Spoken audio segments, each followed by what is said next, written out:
Bonjour tout le monde, Bonjour. bienvenue à tous.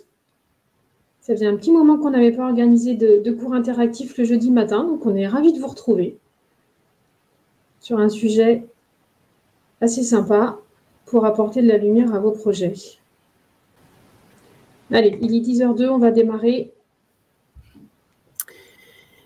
Donc bonjour à tous, moi je suis Laetitia, chargée de communication chez Cedréo. Je vais accompagner votre coach Cécile pendant ce cours en tant que modératrice.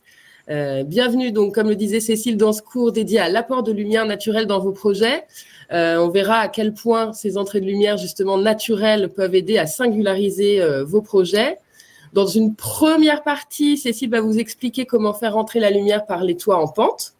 On verra comment placer une fenêtre de toit, comment la personnaliser, comment régler le soleil aussi dans les tables visuelles HD pour retranscrire cet apport de lumière dans vos rendus.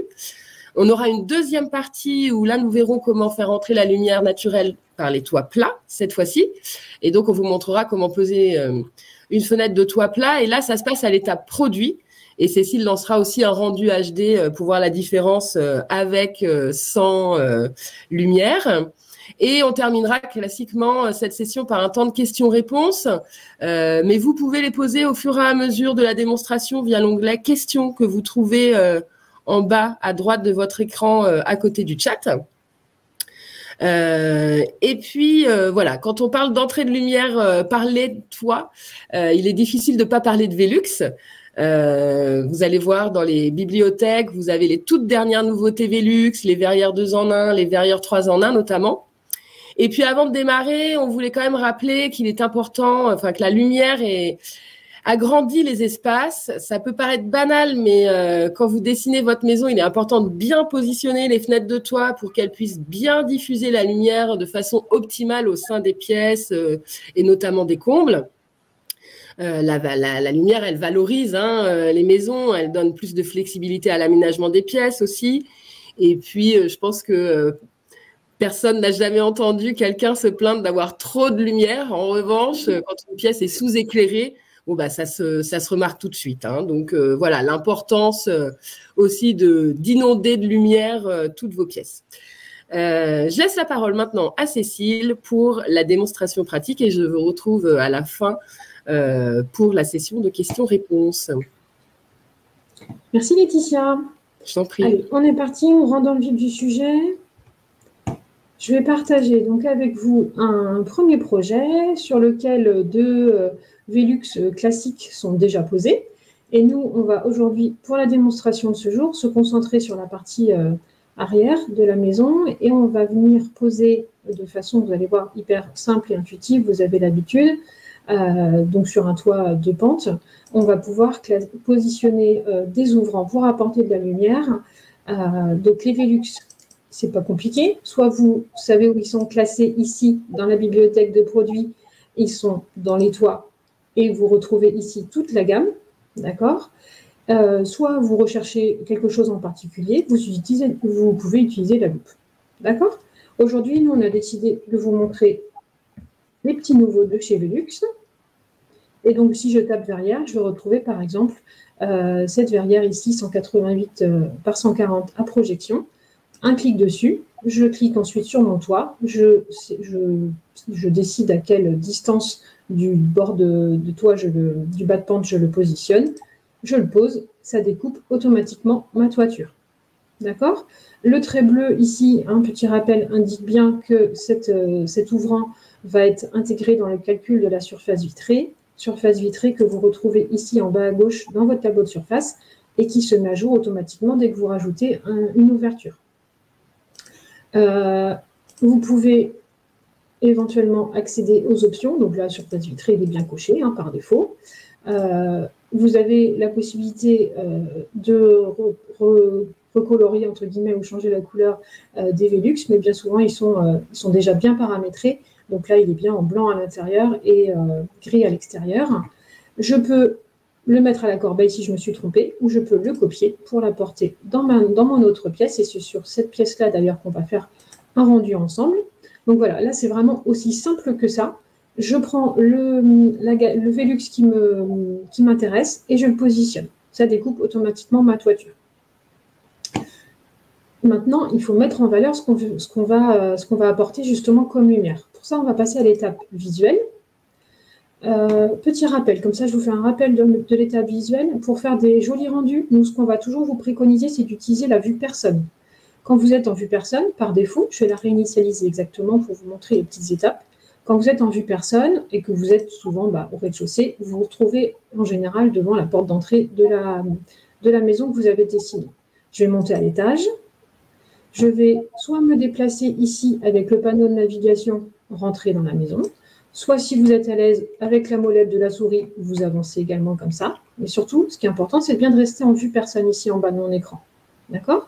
Ou si vous êtes à l'aise, encore mieux, vous utilisez la fenêtre qui est en 2D en haut à droite et vous prenez votre caméra, vous l'emmenez dans la pièce où vous souhaitez faire un rendu et vous faites pivoter l'angle de vue jusqu'à ce qu'il soit bien positionné et que vous ayez la meilleure perspective sur ce projet-là, enfin sur cette pièce-là en particulier. Donc voilà, je règle, je m'excentre un petit peu éventuellement avec les petites flèches ici pour avoir la plante verte, voilà.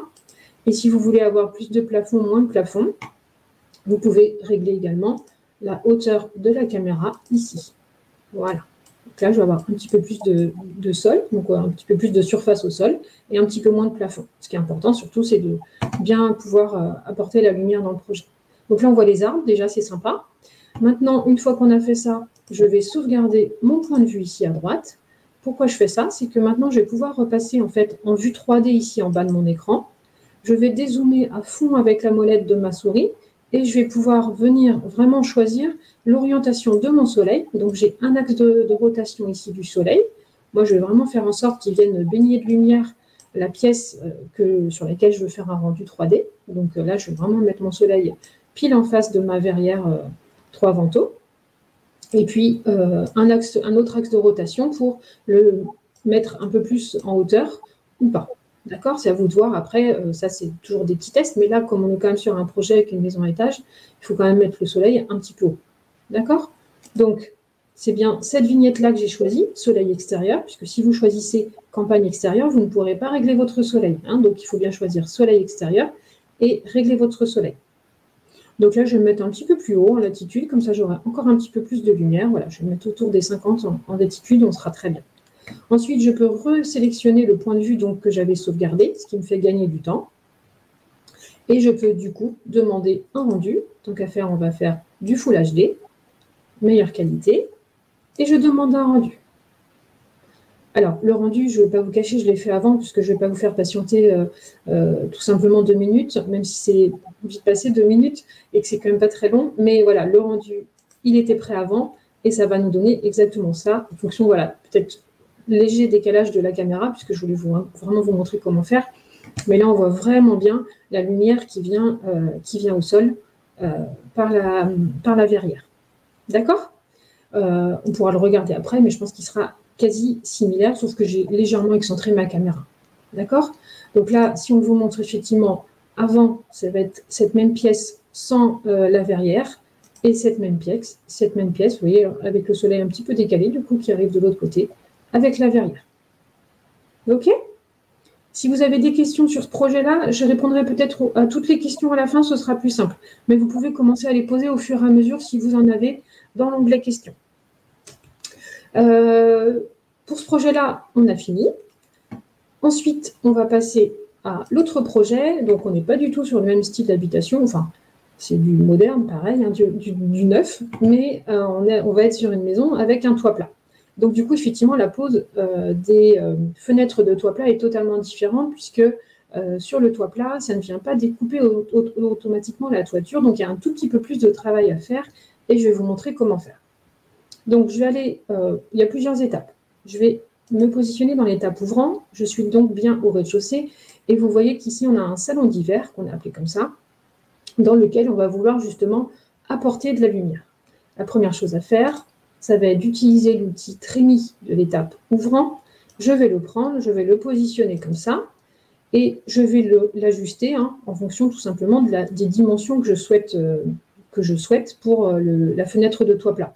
Donc là, ça tombe bien parce que je comptais prendre une fenêtre qui fait 200 par 100, mais sinon, évidemment l'ouvrant est redimensionnable, voilà, enfin la trémie, et je vais la repositionner dans ce sens-là, puisque c'est dans ce sens-là que je veux poser ma fenêtre de toit.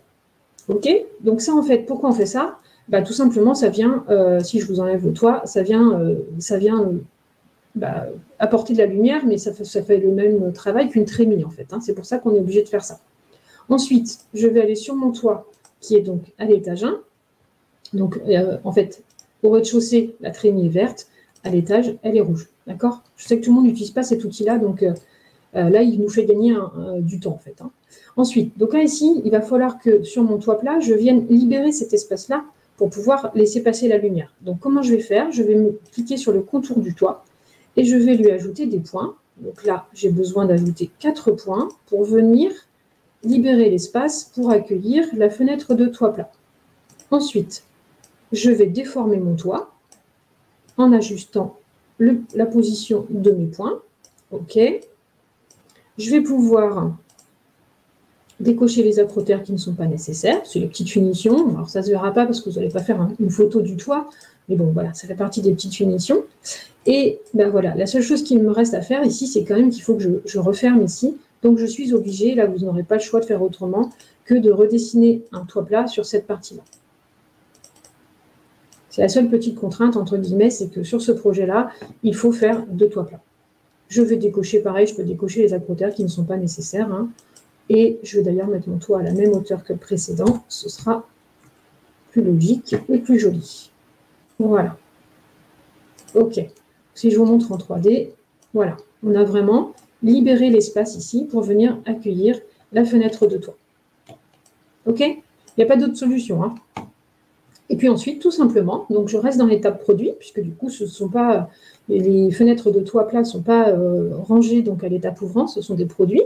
Soit pareil, vous utilisez la barre de recherche. Là, moi, par exemple, je vais taper, si vous tapez Velux, déjà, vous êtes sûr d'accéder à tous les produits de la gamme Velux. Et là, je vais utiliser celle-ci, voilà, pile poil, 200 par 100. Et tout simplement, je vais venir la poser à l'emplacement sur lequel j'ai découpé ma toiture. Alors là, ça se pose tout seul, il n'y a pas de magnétisme, il n'y a pas de choses comme ça. Soit vous êtes à l'aise en 3D, vous le faites comme ça, soit vous utilisez la 2D pour vraiment ajuster au plus près. D'accord? Donc par défaut, celui-ci également, il est déjà paramétré, donc il est blanc à l'intérieur, donc ça va être très joli. J'ai plus qu'à faire le même travail que tout à l'heure, mettre en valeur avec une belle perspective ce que je viens de réaliser pour apporter de la lumière. Donc, même chose, je passe dans l'étape visuelle, je me repositionne en vue personne, je redescends à l'étage, au rez-de-chaussée, pardon, parce que j'étais à l'étage 1. Je recoche tous mes niveaux, hein, d'accord? Là, ma fenêtre de toit plat n'a pas disparu, c'est juste que j'avais décoché les niveaux ici. Hein, donc, on voyait le ciel. Elle est bien là. Je positionne ma caméra au mieux, hein, donc soit je prends beaucoup plus de recul, soit voilà, j'essaie de me mettre à l'intérieur, comme ça c'est sympa. Là, moi je vais me mettre carrément dedans, voilà. Pareil, hein, soit la caméra ici, soit la vue personne, vous vous déplacez, chacun utilise comme il veut. Et puis ensuite, ce projet-là, je vais pouvoir sauvegarder mon point de vue. Alors, je peux peut-être faire en sorte d'avoir plus de lumière, voilà, qu'on vienne plus voir. Et je peux du coup aussi peut-être baisser l'élévation de la caméra quand même pour voir le petit salon qui est sympa. OK. Voilà, donc vous jouez avec, hein, je vous explique, je joue avec l'élévation et ici, l'orientation. Quand ça me convient, je sauvegarde mon point de vue. Je vais ensuite sélectionner ici, donc sur ce projet-là, du coup, on est sur du soleil intérieur, hein, puisque même si c'est un salon d'hiver, c'est quand même une pièce qui est à l'intérieur de la maison. Donc, on va choisir cet environnement-là. Je vais également repasser en 3D, prendre du recul avec, je dézoome à fond avec la molette de ma souris.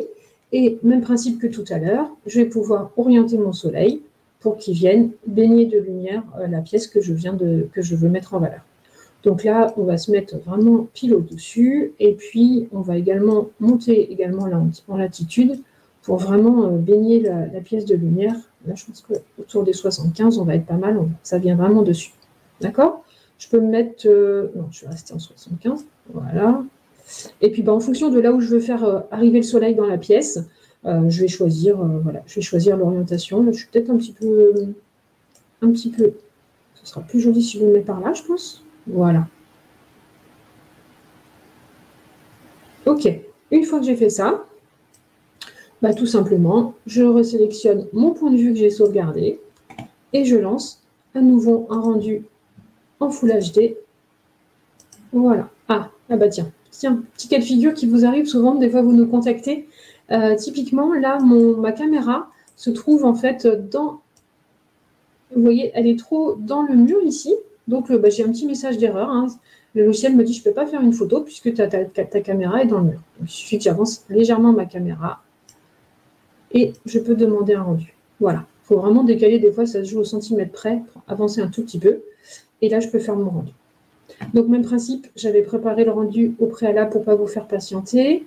Donc, dans la galerie, dans Cedréo, ça nous donne, en fonction de l'orientation du soleil, là, celui-ci, on arrive vraiment ici sur le mur végétal qui est très sympa, ou ici, avec le soleil encore un petit peu plus haut, on arrive, le soleil baigne de lumière le canapé. Voilà, je pense que je vous ai tout expliqué. Alors, j'ai un autre petit exemple à vous montrer également qui est très sympa.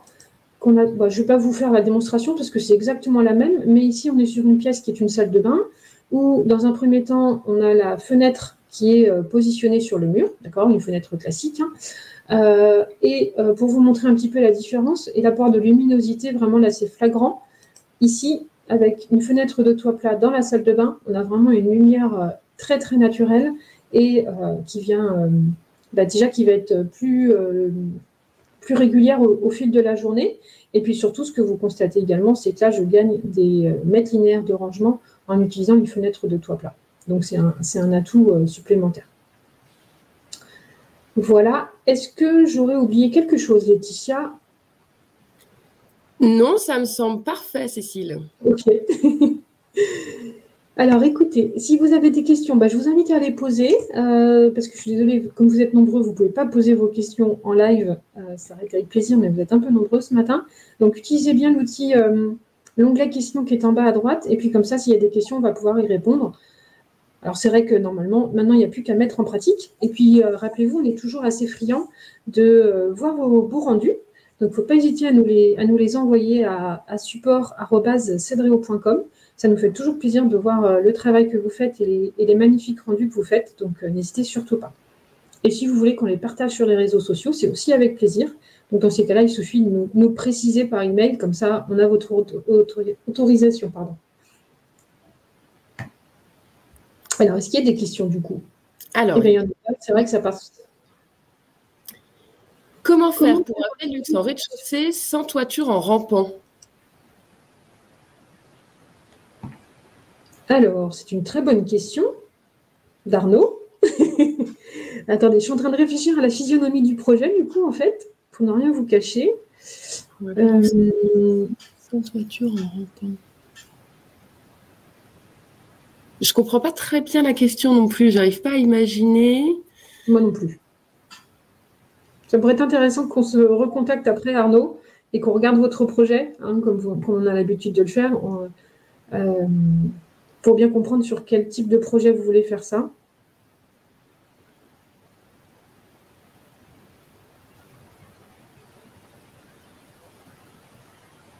Parce que nous, les Velux, par défaut, se mettent uniquement, comme je viens de vous le montrer, hein, ils vont découper une toiture en pente automatiquement. Donc,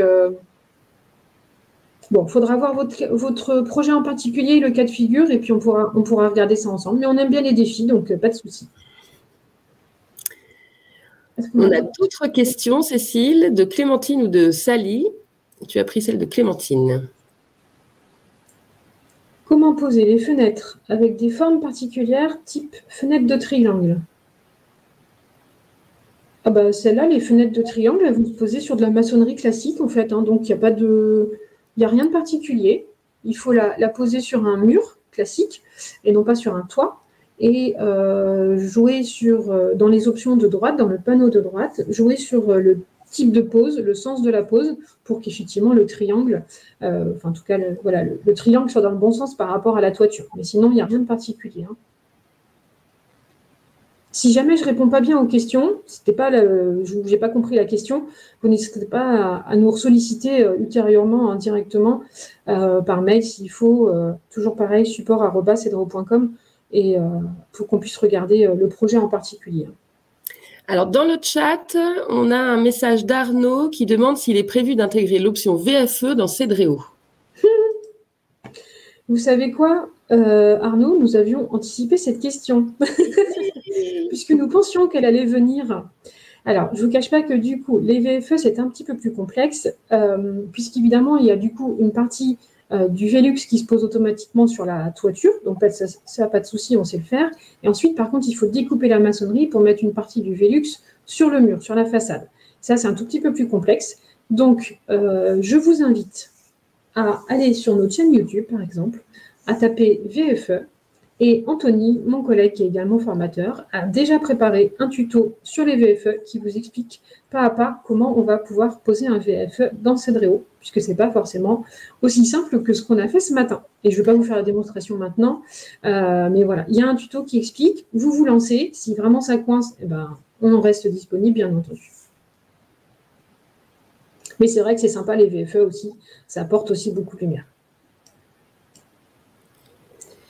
Alors, du coup, les questions arrivent. Ouais, les questions arrivent, on va peut-être les reprendre dans l'ordre. Ah bah vas-y, ok. Alors, nous sommes dans le même cas qu'Arnaud. C'est un Velux, mais sur une toiture tuile, 33%, où il n'y a pas forcément de plafond rampant. Comment l'intégrer?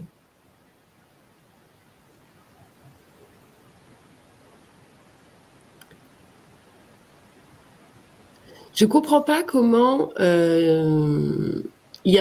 pourquoi il n'y a pas de plafond rampant. Je ne sais pas si tu comprends la question, toi, Cécile. Non, non, je suis désolée. Il faudrait que je vois vraiment le projet. Mais c'est hyper intéressant parce que si vous êtes deux à poser la même question, ça veut dire que c'est un cas de figure qui se présente. Donc,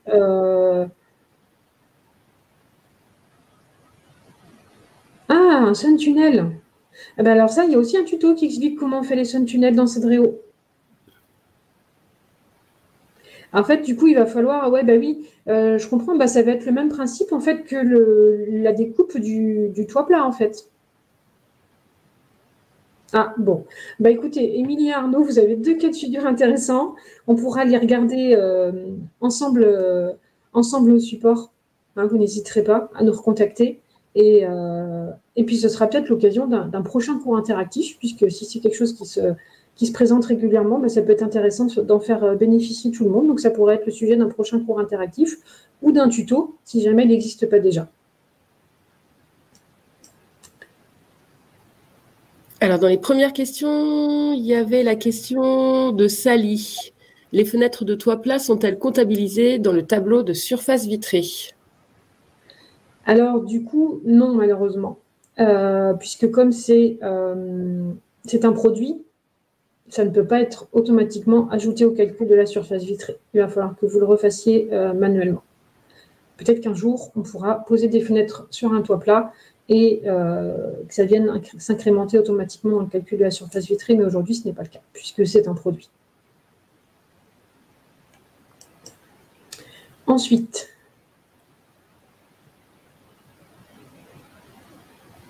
ok. Alors, David avait... Oui, d'accord, c'était sur le sujet d'Arnaud, ok. Et donc, encore un Arnaud. Comment travailler les ombrés avec... Comment travailler les ombrés avec un store d'occultation? Ah, il n'y a pas les stores dans les Velux. On ne les propose pas avec les stores parce que le but, effectivement, c'est de faire rentrer la lumière. Donc, du coup, on ne les propose pas avec les stores. Enfin, si je ne m'abuse, on peut aller vérifier ça ensemble. Ouvrant, vous voyez, on n'a pas dans les options la possibilité de fermer ou d'ouvrir le store du Velux. Franchement, la seule petite astuce que je pourrais vous préconiser, ce serait ce serait, je pense, de réutiliser une forme à l'étape revêtement, mais bon, ça va être un petit peu de travail quand même supplémentaire, mais de repositionner une forme à l'étape revêtement, parce qu'on ne va pas avoir des stores qui vont pouvoir se positionner comme ça de manière inclinée, donc, parce qu'on a des stores dans l'étape produit. Reprendre toutes les questions après et puis vous faire des retours individuels aussi, parce que là, vous voyez, tous les stores que l'on a dans Cedreo, ce ne sont pas du tout des stores Velux, en fait. Hein. Donc, ils ne vont pas être du tout adaptés à ce type d'ouverture et du coup, le résultat ne va pas être… Il faudrait utiliser une forme de l'étape revêtement et, entre guillemets, la positionner à mi-hauteur ou un tiers de hauteur. Ça ne va pas franchement être très, très joli, je pense. Hein. C'est peut-être quelque chose qu'on arrivera à faire un jour, proposer toute la gamme Velux, mais avec position totalement ouverte ou peut-être semi-ouverte, en fait. Hein. Il faudrait vraiment qu'on vous les décline des deux possibilités, en fait, je pense. Que ce soit automatique, en fait. Donc, on a répondu. La question d'Alain Perrard, quand on fait un rendu 3D du rez-de-chaussée et qu'il y a un vide sur hall, par moment, la vue HD ne prend pas en compte le vide et on voit un plafond. Pourquoi? Tout dépend comment vous avez réalisé le vide sur hall. Il faut bien vérifier. Attendez que je redise, que je ne dise pas de bêtises. Quand on fait un rendu 3D du rez-de-chaussée et qu'il y a un vide sur hall. Si vous n'utilisez pas cet outil de l'étape ouvrant, pardon, c'était sur l'autre projet que j'ai utilisé la trémie de l'étape ouvrant, soit il faut effectivement utiliser cet outil-là, donc il va faire lui-même le trou dans le plafond, d'accord? Soit sinon, si vous réalisez ça plutôt avec des cloisons fictives, ce qui est tout à fait possible, j'aurais pu le faire également ici avec des cloisons fictives, il faut bien penser à regarder pour chacune des pièces, donc dans les options de droite, quand on est dans la pièce, regardez bien. Là, il faudrait décocher le plafond de cette pièce-là. Et à l'étage 1, il faut bien décocher le rez-de-chaussée de cette même pièce, entre guillemets, pour bien créer le trou entre les deux niveaux. S'il y a plus de niveaux sur un très gros projet, il faut refaire la même chose au niveau supérieur, redécocher à nouveau le sol pour bien laisser passer la lumière sur tous les niveaux.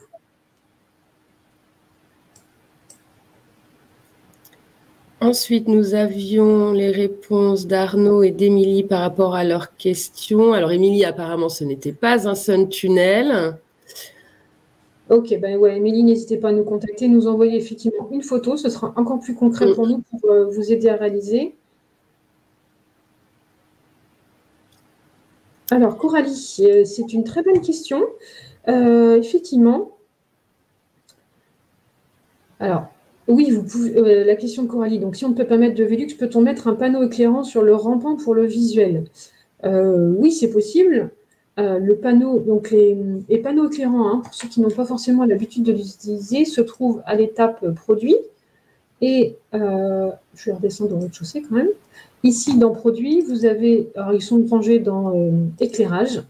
Et ici, dans spécial, vous avez des plans éclairants. D'accord? En fait, c'est un outil qui vous permet de positionner ça sur un endroit, sur une pièce, dans une pièce dans Cedreo, pour venir rajouter de la lumière à la pièce. Mais entre guillemets, on triche. Alors que ça va rajouter effectivement de la lumière, le visuel sera moins sombre, mais ça ne va pas être la réalité. Le Velux va lui permettre d'apporter de la lumière naturelle. Mais oui, c'est possible. Votre rendu sera quand même plus lumineux. Alors là, pour le coup, c'est moi qui ai une question, Cécile. Pour moi, le panneau éclairant, il fallait justement le positionner devant une ouverture pour intensifier la lumière qui passe par l'ouverture. Mais là, de ce que je comprends de ce que tu dis, c'est que même si on met un panneau éclairant sur un mur sans ouverture, ça va quand même rajouter de la luminosité au rendu? Ah non, pas sur un mur. Non, il faut effectivement le poser. Mais si ce n'est pas un Velux, effectivement, mais de toute façon, si c'est une chambre, il y a forcément au moins un point lumineux, sinon ce n'est pas possible. Donc, effectivement, les panneaux éclairants vont se poser de manière générale pour faire des visuels. Alors, ils sont utilisés pour faire des visuels intérieurs ou des visuels de nuit, et ils se posent effectivement tout à fait, je vais repasser en 3D, ils se posent par exemple, sur ma baie vitrée ici, je pose le panneau éclairant, donc qui est la petite tache verte que j'ai au bout de la souris. Je peux, alors on ne verra pas, hein, ce truc gris, on ne le verra pas. Donc, je peux le redimensionner, par exemple, aux dimensions de ma baie. Et si je fais des visuels, ça va apporter de la luminosité supplémentaire. Mais effectivement, sur un mur, ça ne va pas servir à grand-chose. Il faut au moins quand même avoir un point de lumière dans la pièce, de toute façon. Voilà, ok. Tu as bien fait de... Pour moi, c'était évident, mais tu as bien fait de le préciser. Alors. Nous avons ensuite une question d'Estelle. Aucun rapport, mais y a-t-il un tuto pour faire une plateforme haute sous la baignoire comme vous avez fait dans la salle de bain, dans l'exemple de la salle de bain? Il est beau ce visuel. On remercie au passage Rienne, qui est stagiaire chez Cedréo actuellement et qui a réalisé les visuels de la salle de bain. Alors, je pense que le plus simple pour réaliser ce type de rendu, ça doit être de positionner une forme. Alors là, j'ai pas la salle de bain, elle n'est pas sur ce projet-là, elle était sur un autre projet. Mais tout simplement, hein, vous prenez une forme paramétrique que vous posez au sol. Vous lui donnez, je sais pas, 20 cm, 15-20 cm de hauteur. Vous la redimensionnez à la longueur du mur qui est dans la salle de bain. Et du coup, quand vous positionnez la baignoire par-dessus cette forme, alors déjà, cette forme-là, bien entendu, vous pouvez lui appliquer n'importe quel revêtement. Et ensuite, quand vous posez la baignoire, vous élevez légèrement la hauteur de l'élévation de la baignoire, là, comme je pourrais le faire ici sur la forme, pour qu'elle vienne bien se caler au-dessus de la forme. Voilà, c'est la petite astuce. Arnaud, voilà, support, Laetitia a répondu, c'est parfait, merci. Alain avait oublié de décocher ses plafonds, donc c'est parfait. Ah, d'accord. Et Coralie précise qu'elle a déjà fait des rendus sans fenêtre et donc le plan éclairant rajoutait un petit peu de luminosité quand même alors. Ok. Ok. Ah, je pensais que ça allait faire une tache jaune, pas forcément très très jolie. Je vous avoue que nous, on va toujours les préconiser pour les poser sur des ouvertures déjà existantes. Mais merci pour votre retour, Coralie, et votre expérience.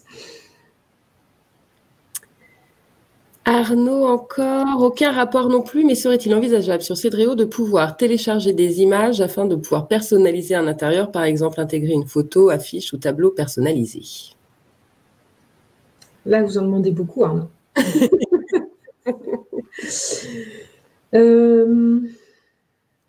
On n'est pas rendu là, non. En fait, tout ce que vous avez dans Cedréo est passé dans les mains de nos infographistes, notre équipe d'infographistes 3D. Et donc, il faut que ce soit modélisé, pixelisé avec les techniques 3D. Et donc, il faudrait... ce serait vraiment compliqué de vous laisser la possibilité de faire ça aujourd'hui. En tout cas, je ne vous cache pas que ce n'est pas prévu. Voilà, je ne vais pas vous dire de bêtises, ce n'est pas prévu. Vous voudriez mettre la photo de vos clients directement dans le salon, la photo de mariage dans le salon, c'est ça? J'imagine bien. Et j'adore la dernière question de Philippe.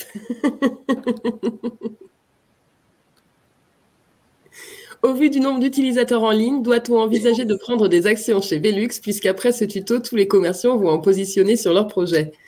Eh bien, peut-être. Peut-être que c'est une bonne idée. Merci pour cette remarque, Philippe.